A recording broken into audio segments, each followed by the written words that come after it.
Bismillahirrahmanirrahim. Now we start with the remaining lecture of the histology of skin for the first year students. Now we start with the types of various cells present in the epidermis. The important of one is keratinocytes. As you know that the keratin is the characteristic layer found in the thick skin, that is the superficial most layer made up of keratin protein. Now these keratinocytes are the cells which are responsible for production of that keratin protein. So as the keratin is the protein, so cells are protein synthesizing. Found in all layers of the cell, they are arranged in many layers. They are having, in this diagram you see that the nucleolus is well defined. This is again a characteristic feature, that the nucleolus is the prominent feature of protein synthesizing cell. There are a lot of cell junction in between the two limerick cells, and these cells are numerous junctions, so these cells appear to be prickles in type, prickling.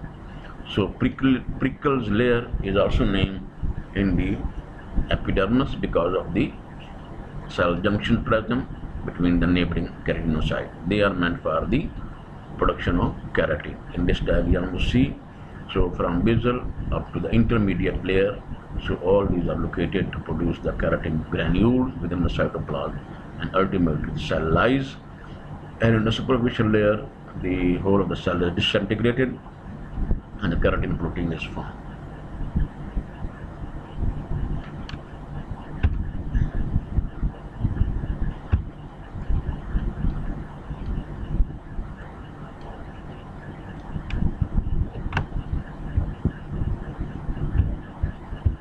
Now move on to the next slide, that is the cell is the melanocytes.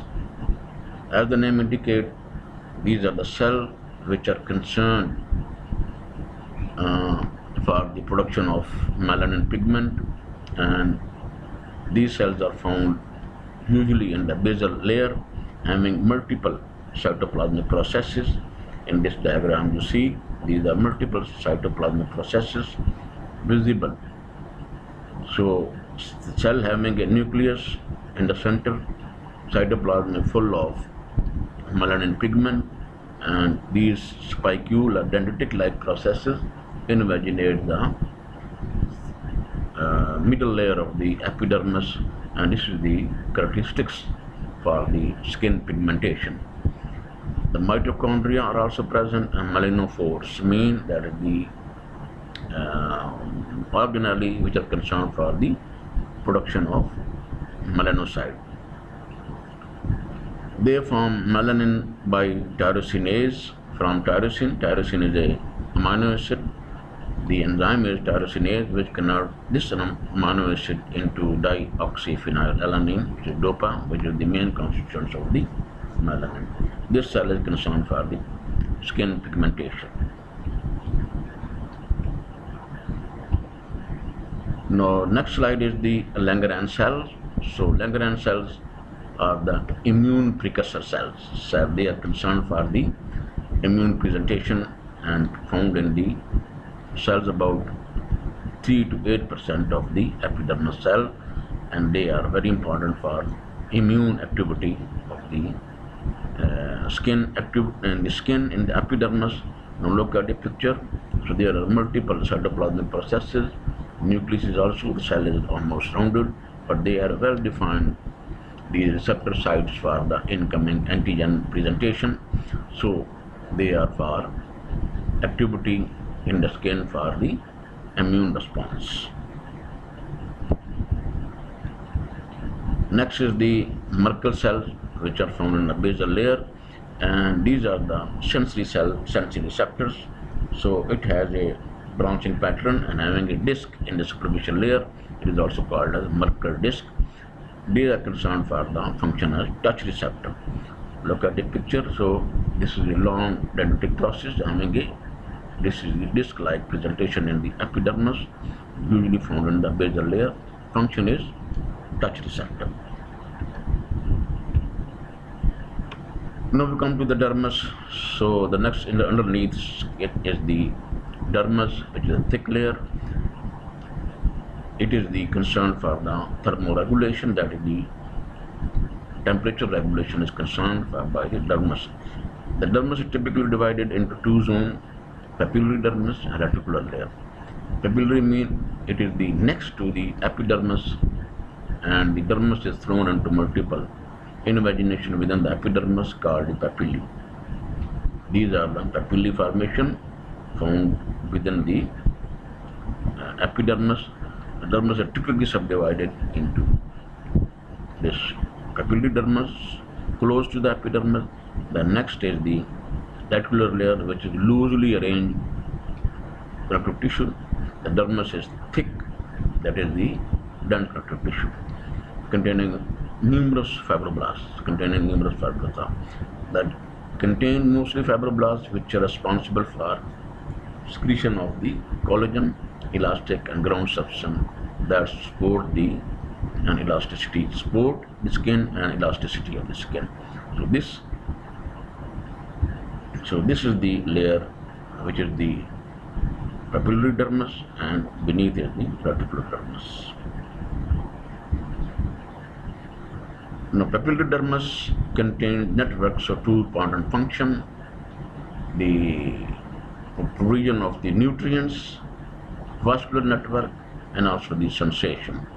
The papillary dermis also contains the free nerve ending and structure called the mesenteric corpuscle, mechanoreceptor, and light touch. So papillary dermis, as in imagine it provides the nutrition to the epidermis as well, having much more vascular activity. So it provides the nutrition to the avascular epidermis, and it is very vital. Secondarily, it has a sensory nerve ending for the mesenteric corpuscle, also called the mechanoreceptor, which is responsible for the light touch. Then the reticular dermis is the dermis actually the loose irregular tissue, and it shows the much more elasticity, housing the important epithelial derived such as glands and hair follicles.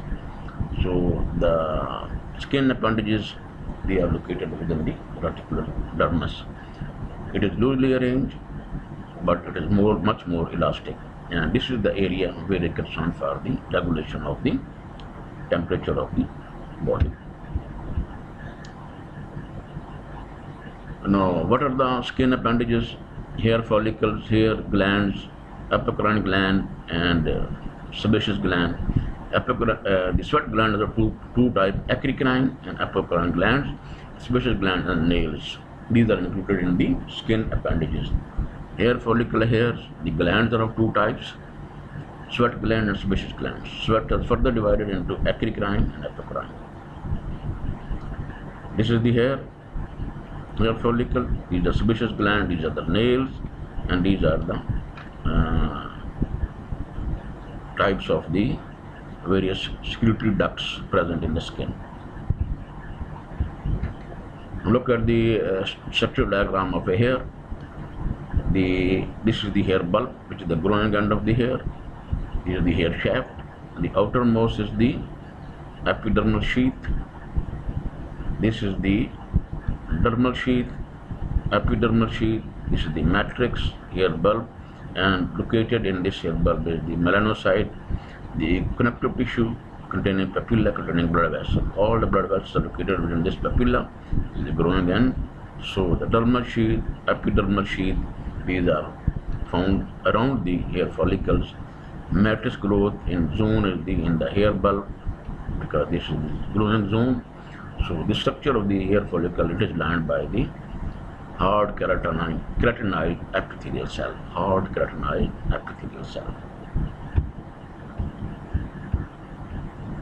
Associated hair structures are the hair follicle. They are the smooth muscle and sebaceous gland. Smooth muscle is the adductor pili, which is evident in this structure. Look at this adductor pili. This is the sebaceous gland, which is in the vicinity of the hair follicle. So these are structures associated with the hair follicle. Now, what are the types of sweat glands? These are eccrine gland and apocrine gland. This is the comparison statement. The sweat glands secrete sweat, so they empty directly into the skin. Eccrine gland, that is this is the type which is directly pour the secretion in the skin location, most all over the body, especially abundant in palms and sole. Clear water secretion, 99% water. The NaCl and some waste products. The eccrine is the secretion is poured within the lumen, directly pour the skin. Apocrine gland empty into the hair follicles. This is the difference. Location: armpit, groin, nipples. Visual secretion, cloudy secretion. Good nutrient source of bacteria. Odor, so it gives the odor of the body. Apocrine, location is groin, nipples, armpit. Secretion may contain pheromones. Secretion begins at puberty and is stimulated during emotional stress. So some of the cytoplasm is also pinched off because it is a apocrine gland. Superficial cytoplasm is also poured within the lumen as a secretion.